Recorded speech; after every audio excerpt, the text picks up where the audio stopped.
When the Xbox 360 store closed in July 2024, we forever lost about 50 games, titles that were digital-only, non-backwards compatible Xbox 360 exclusives, and today I'm going to be reviewing 5 of these games and doing some game preservation. Timestamps in the description if you want to skip around. In no particular order, the first game on today's list is Spyglass Board Games, a Xbox 360 collection of 4 games.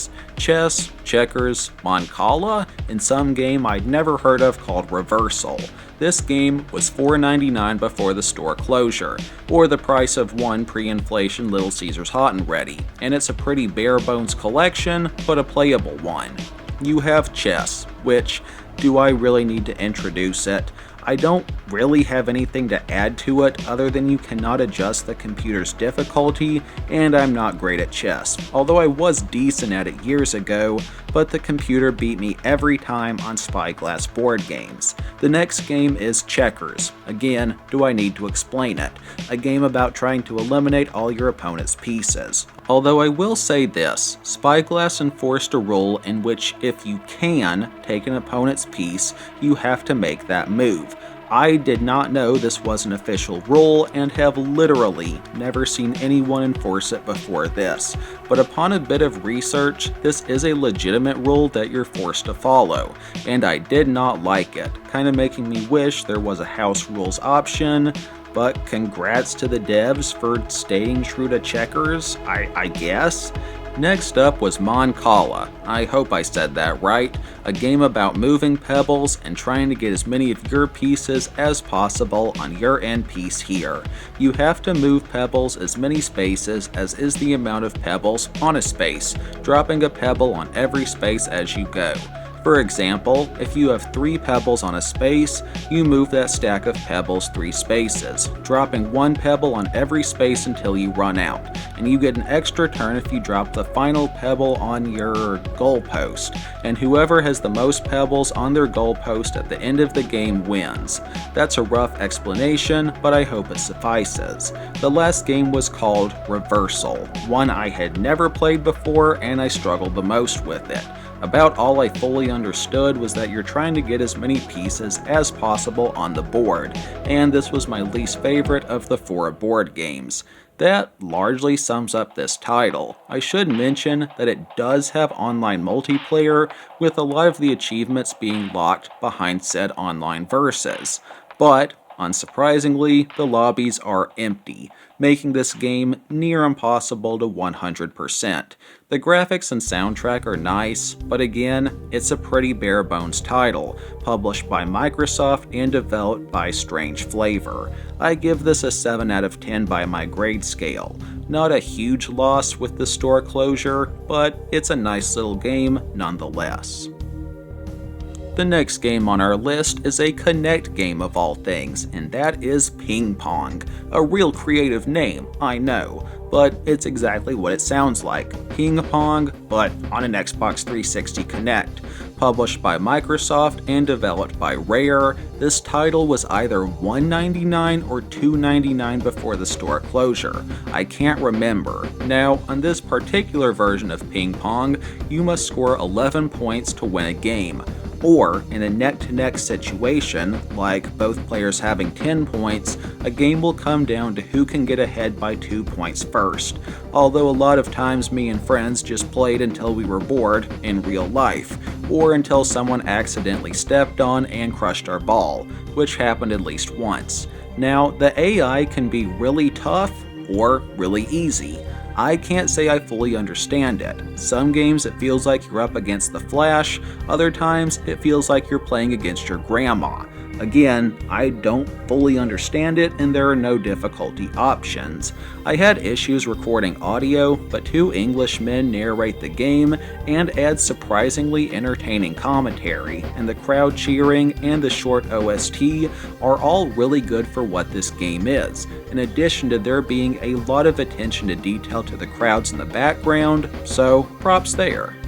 As far as a progression system, there is a player level system, and you level up by beating challenges, like win 3 games or win a game 11-9, with 10 levels total, and an achievement for reaching each level, although I myself only reached player level 3 after 20 plus games, and there are 10 achievements total, each worth 5 gamer score for a grand total of 50 points, which is kinda sad considering I've gotten single achievements that are worth more than this entire game. A bit into the controls, you use your arm as the paddle, with a choice of being able to play with your left or right hand, and faster arm swings equals harder hits, kinda like real life, and ping pong probably had a 85 to 90% success rate reading my moves, which isn't bad. Now, I believe this game did actually have online multiplayer at one point, but it's been shut down, so RIP. A final note, I guess, is that you play as your Xbox avatar, but you only keep their features, like the face, hair, and weight. You have to wear the game's clothes, which was a bit of a bummer, but understandable. This game earns an 8.9 out of 10 by my grade scale. I mean, come on, it's ping pong. I've played it, you've played it, your cat has probably played it. We all like ping pong, and while I think this game came with Kinect Sports, the standalone title can no longer be purchased. Enough said, let's move on to the next game. The third game on my list is Boogie Bunnies. This 3D Match 3 game was developed by Artec Studios and published by Activision, and cost $4.99 before the 360 store closed, and this is a really mixed bag game for me. The gameplay is actually surprisingly fun. You have to connect 3 or more bunnies of the same color together, in any matter that isn't diagonally, while also keeping the bunnies from reaching the water line at the bottom of the screen as they slowly progress towards it, and it's game over if too many bunnies go overboard. Now, on the classic and arcade game modes, you have a progress bar that you fill up with matches to progress, and losing bunnies takes away from your progress bar, and you lose when it's empty. And in the endless mode, you start with a full bar that cannot be refilled after you lose a bunny, and again, you lose when your bar reaches 0.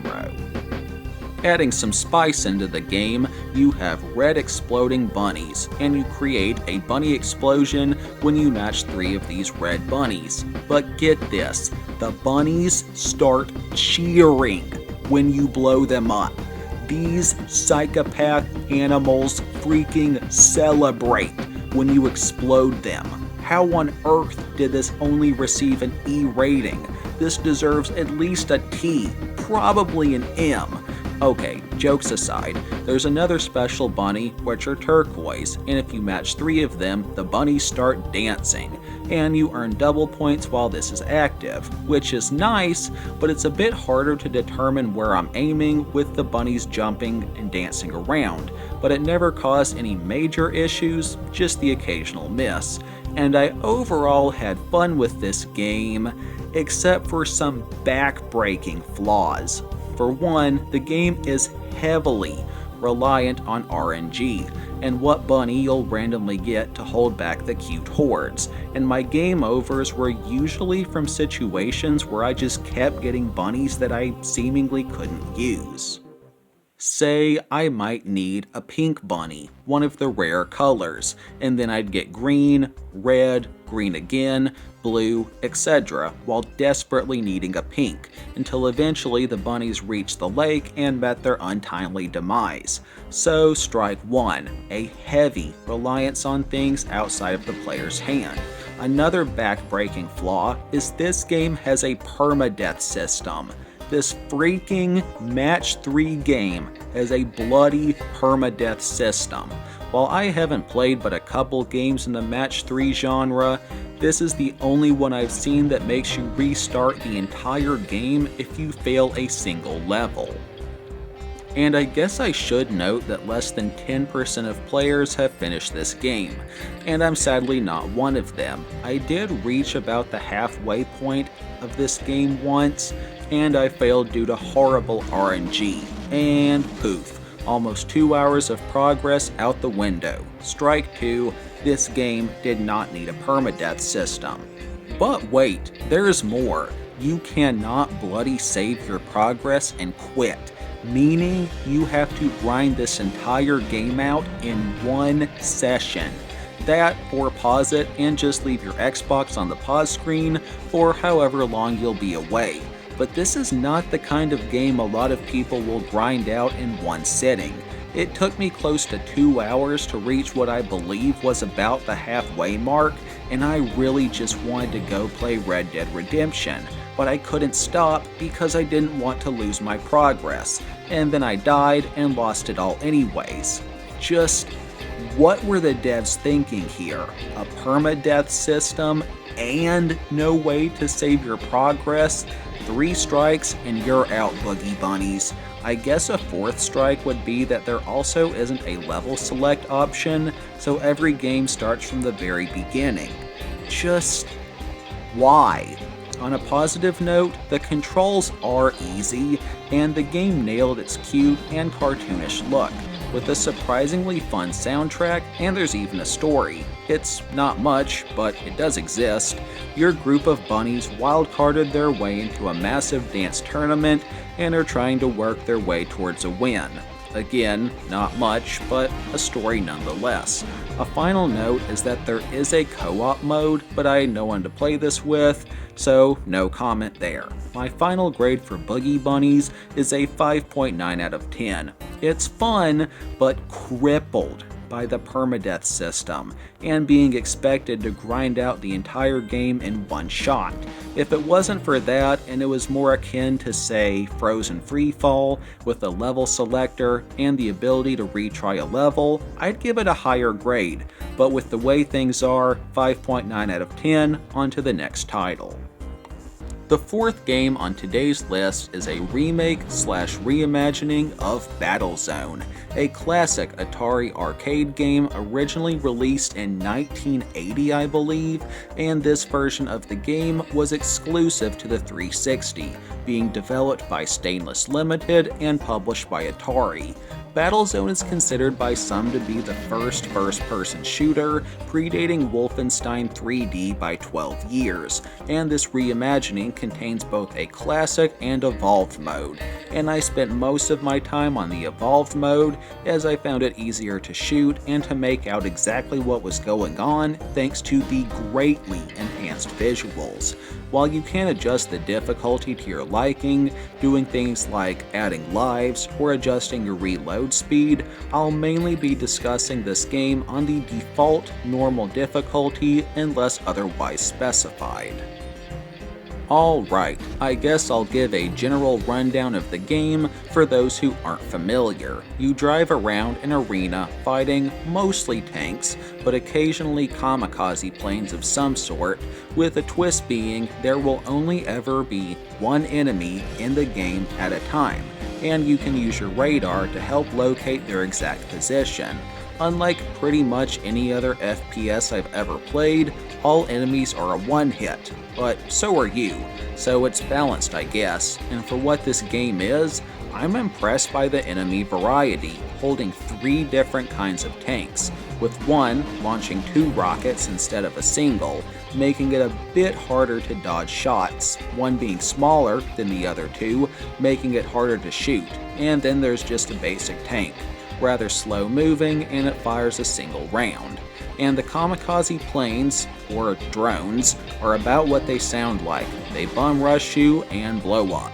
And they are very fast, with a zigzag dodging maneuver, making them kinda hard to avoid and hit. And I didn't survive too many of my encounters with them.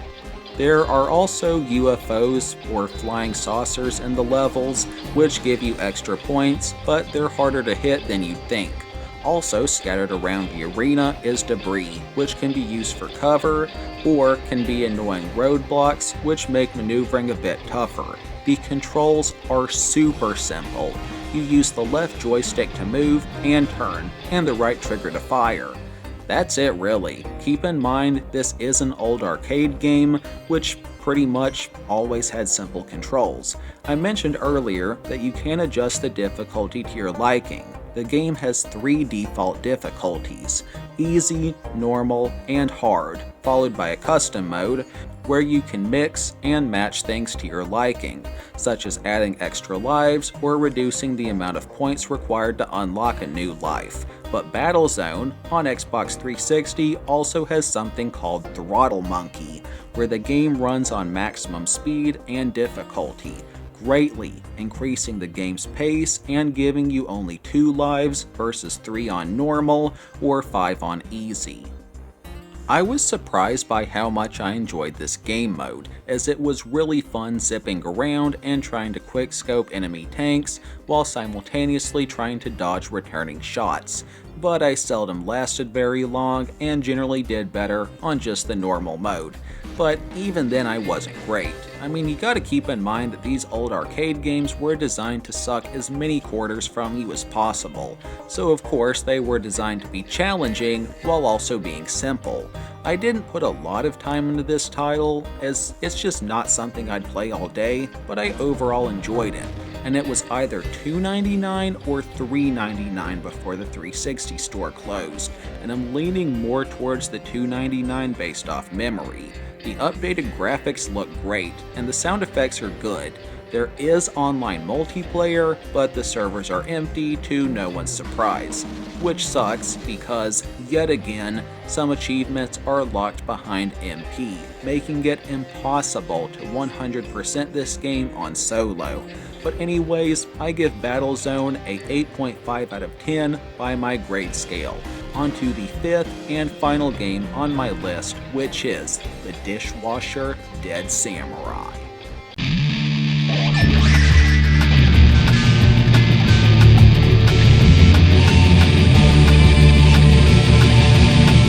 If I'm not mistaken, this game came into existence as part of a contest Microsoft was having, where they were accepting indie game submissions, and whoever had the best game won an Xbox Live Arcade contract, and Ska Studios won the contest and got the contract.